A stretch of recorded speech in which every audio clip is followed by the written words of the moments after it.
श्री स्वामी समर्थ. श्री गुरुदेव दत्त. आपण अनेक कथा श्री स्वामींच्या आणि श्री गुरुदत्तांच्या ऐकल्या आहेत. अशामध्ये आणखीन एक कथा समोर आलेली आहे.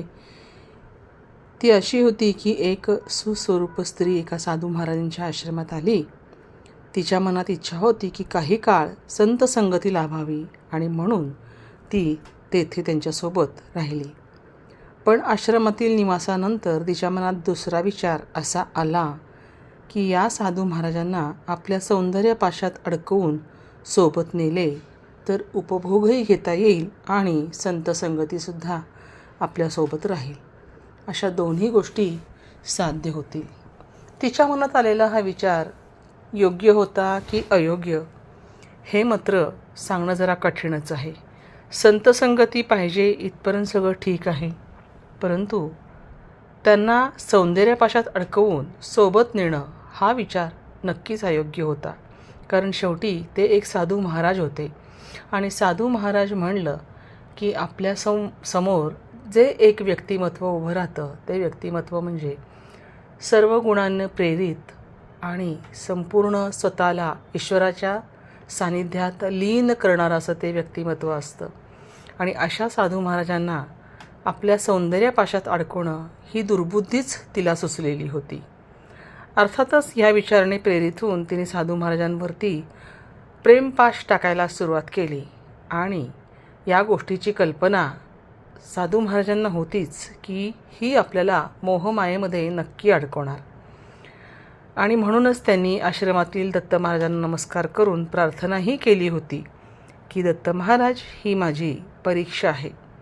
यासोबत आपले सानिध्य मला लाभू द्या.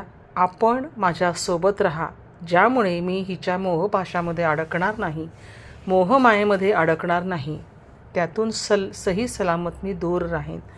ह्याची व्यवस्था मी एक भक्त म्हणून तुमच्या चरणी करतो.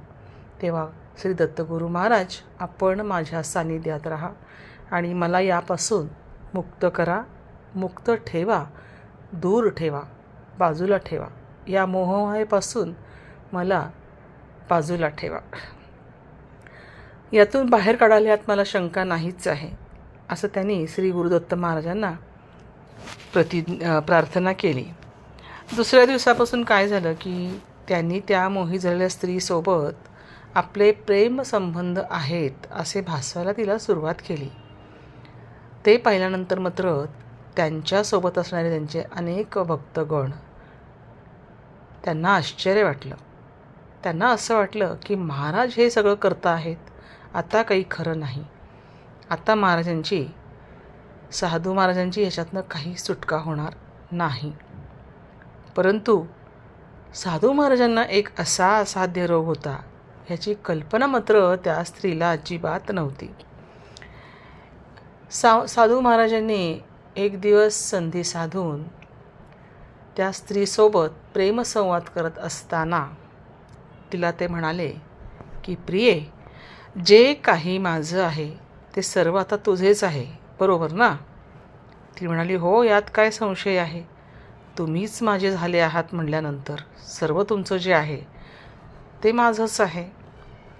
महाराज शांतपणाने म्हणाले, मग आता जर काही तू माझ्याशी संबंध ठेवणार तेव्हा या शरीरात जो असाध्य रोग आहे तोही तुझाच होणार नाही का?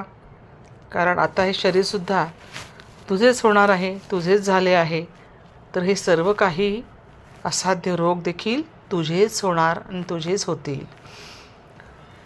महाराज उत्तरले की प्रेमात शरीरासोबत सर्व काही स्वीकारावे लागते बरं का. तेव्हा ती स्त्री घाबरली आणि म्हणाली, या तुमच्या रोगाची मला काहीच कल्पना नव्हती. महाराज म्हणाले, असं कसं? आता जे आहे ते आहे, जे झालं ते झालं. हे ऐकताच मात्र ती स्त्री तिथनं निघूनच गेली. दुसऱ्या दिवशी मात्र आश्रमात जनसमुदायासमोर दत्त महात्म्यावर निरूपण करताना साधू महाराज म्हणाले, इथे दत्त महाराजांच्या समीप मायारूपी स्वरूप स्त्री उभी आहे. देव आणि दानव दोघेही येथे आले होते. देवाने त्या स्त्रीकडे न पाहता दत्त महाराजांना नमस्कार केला आणि म्हणून त्यांचा उद्धार झाला. दानवांनी दत्त महाराजांकडे दुर्लक्ष करून त्या स्त्रीकडे पाहिले आणि म्हणून ते अधोगतीला गेले. मायेकडे पाहता अधोगती होते, तर दत्त महाराजांकडे पाहताना उद्धारच होतो. त्यामुळे कोणत्याही मोहमायेत न अडकता, मोहपाशात न अडकता श्री दत्तगुरूंची सेवा हेच खरं स्वरूप आणि हीच खरी भक्ती आहे. ते पुढे म्हणाले, काल जी स्त्री माझ्यासोबत होती तिने हृदयस्थ दत्त महाराजांकडे न पाहता इंद्रियात वास करणाऱ्या कलीकडे पाहिले आणि म्हणून ती मोहात पडली. पुढे कुठेही गेलात तरी त्या कलीच्या मायेला न पाहता हृदयस्थ नारायणाला पाहण्याची सवय लावा, म्हणजे तुम्हीसुद्धा त्या स्त्रीसारखे कुठल्याही मोहपाशामध्ये अडकणार नाही. कली हा सर्वांचा कळस करणारा असतो. त्यामुळे जर आपल्याला कळस गाठायचा असेल तर तो भक्तीच्या उंचीचा कळस गाठला पाहिजे आणि वासनामयी रूपाला दूर ठेवलं पाहिजे. तेव्हा श्री दत्तगुरूंची भक्ती, दत्तगुरूंची उपासना हेच तुमचं खरं ध्येय असलं पाहिजे. आणि त्यांच्या सानिध्यात जर राहायचं असेल तर तुम्हाला सतत त्यांच्या भक्तीमध्ये स्वतःला लीन ठेवावं लागेल. श्री गुरुदेव दत्त, श्री स्वामी समर्थ. तुम्हाला ही कथा आवडली असेल तर नक्कीच ही शेअर करा, सगळ्यांपर्यंत पोचवा, लाईक करा आणि स्वामींच्या ब्रह्मांड नायक ह्या चॅनलला नवीन असाल तर नक्की सबस्क्राईब करा आणि बेल आयकॉनवर क्लिक करा, म्हणजे पुढे अशाच नवनवीन कथा तुम्हाला या चॅनलमधून ऐकायला मिळतील.